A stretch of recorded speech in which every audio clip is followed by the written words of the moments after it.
So far, yung aming 13, ang sinasabi, there's no reason why not to convene and take our oaths on Monday. Just to be sure, you are asking the prosecution team to be here on Monday for the... It's their option.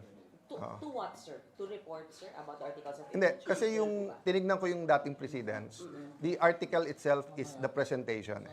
Di ba? So actually, they can or cannot be here.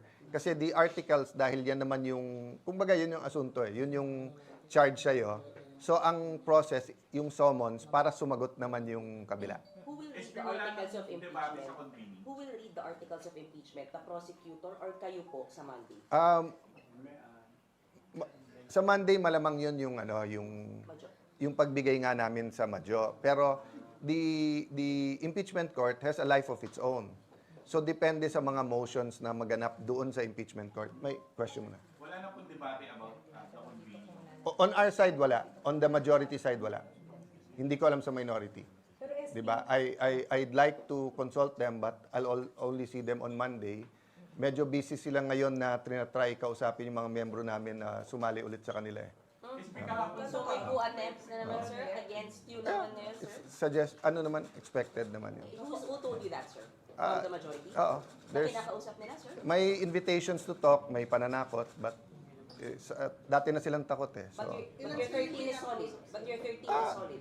you're always solid until you're not. But I believe in the 13, I believe in our cause. Sino nilagawan nila? Kinakausap, sir? Kailan yung kinakausap? Hindi ko pa nakakausap lahat kasi nag-iaya nga na mag-meeting ngayon. Sabi ko, magtrabaho muna tayo, magtawagan na lang tayo. Because nga, that's the nature of, di ba dati kasi you have 3 or 4 major newspapers, maybe 4 major news networks, then maraming tabloid, then maraming radyo. Ngayon kasi with SOCMED, anyone can say anything. Di ba? And anyone can interpret anything that way. But yun nga ang challenge ko ngayon.